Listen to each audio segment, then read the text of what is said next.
Abigail Abelona Pabutuan with honors.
ABM 12A with highest honors for her welcome remarks.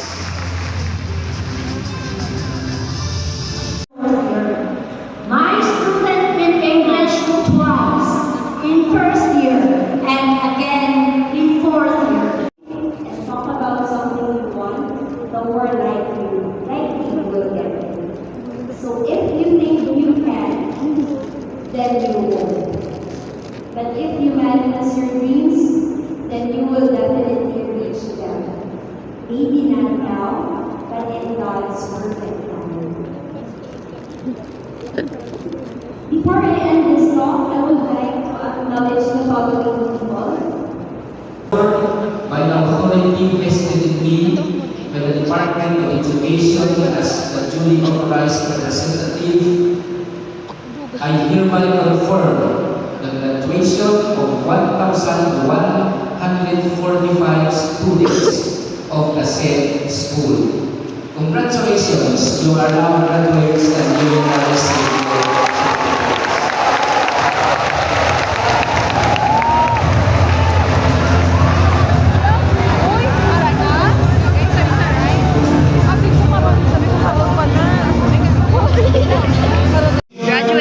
Our principal for Maria Evangelista now. Together with our guest engineer, Mr. Roman, our OIC principal, assistant principal for learner support,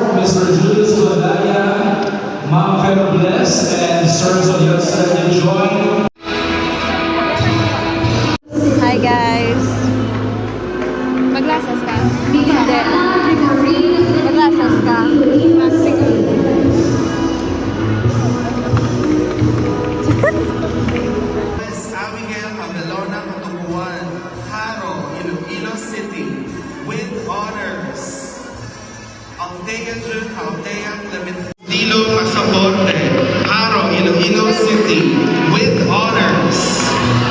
Billy Trish. Hi guys. Alea May Galo Galvan, Nueva Valencia Imaras, with honors. Asip na mga Mary person. Manuel Benito Galila, Haro, Iloilo City, with honors. Congrats. The contribution of diplomas to the showing give another round of applause to your parents. Look at their teachers. Thank you so much. State your name. I state your name. Hereby renew my love Hereby renew my love for the Philippines, my country. for the Philippines, my country. This I do out of full-hearted gratitude This I do out of full gratitude to those who have dared and died to those who dare not to make the Philippines live up or have the rightful pride. to make the Philippines live. Further, I hereby resolve to consecrate my love, my noblest thoughts, and my utmost endeavors to the freedom, the strength, the prosperity, and the happiness of my beloved country and people.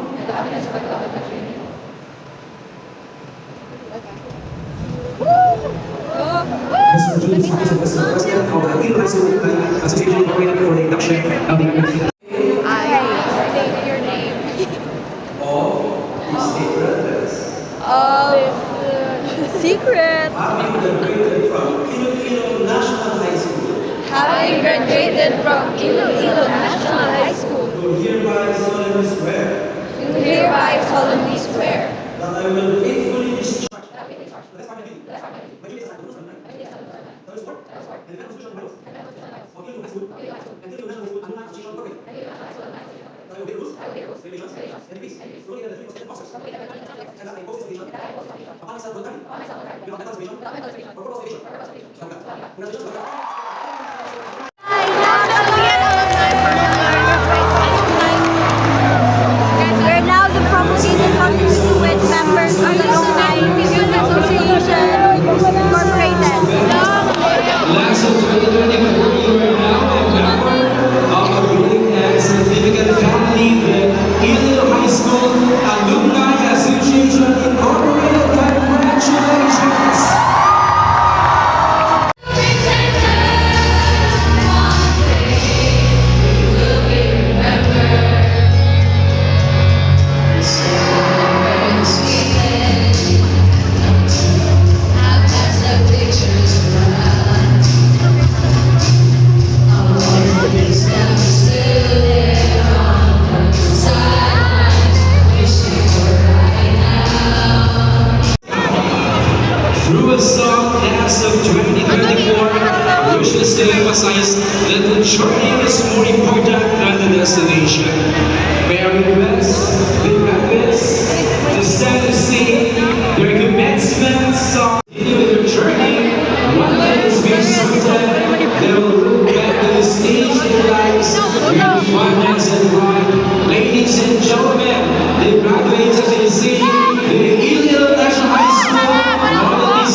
Morning.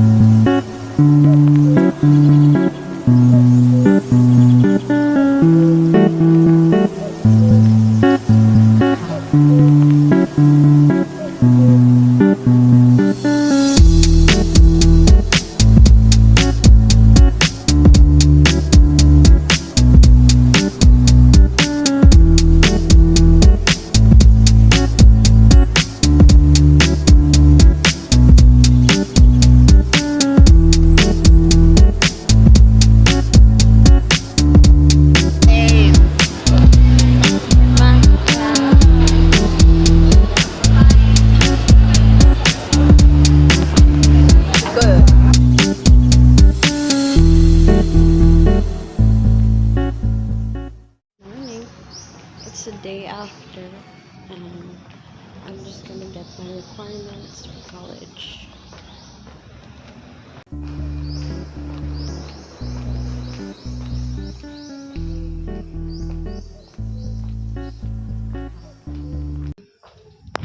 "7:30 na. Actually, I think it's 7:40. And yet, the guidance counselor is still not here.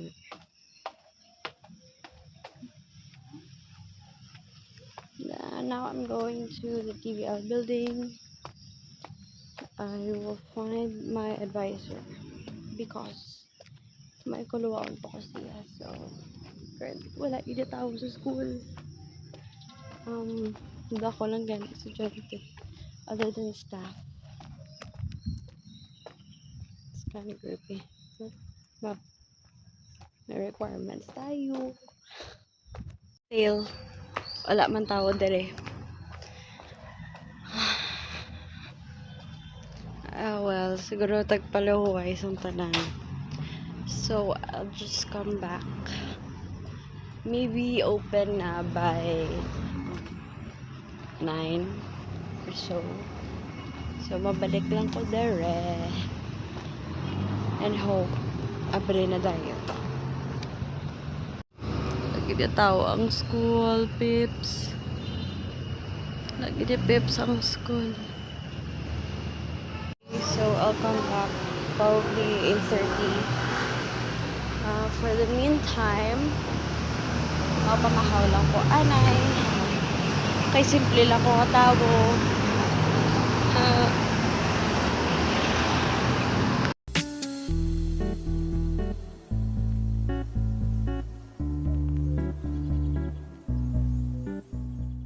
Susubukan ako makasit down and talk good. So, I just wanna say a few words because I know tomorrow hindi na ako sit down and makahambal. Sa recap ko, don't mind my fez. I'm so tired. It's May 30 and yeah, I'm here sa school. May ginpangkuha lang po ang mga requirements. And mabalik ko di actually later because the guidance counselor is not here right now, but I got my pictures, so that's okay. So I just want to recap this month and say a few words. Honestly, I'm really grateful for this month. The main purpose of why I wanted to capture this month and everything that happened this month is because I want this to be a remembrance of my last month here in school as a senior high school student. Anyways, may nag-park doon sa tubangan ko. Yeah, I'm really grateful for May because honestly, May was a really jam-packed month, and May for me has been really productive. So I get to look back and be reminded of every detail that happened during May. And also because graduating ko, I really wanted to capture the process until graduation day. And I hope I really achieve that. And medyo malawig-lawig man yung video nga but yeah, I'm so thankful for everything. For the following day, tomorrow is the last day of May. And paon ko lang yung card ko ipa-photocopy. And then, I'm ready to pass sa West. So, that's all. Bye! Hey guys. Hi. Hi lang. Hi. Hi guys. Bye. Tamad ko. So, ko ng ID ko. Wala husky. Ano na yung capybara? Nini,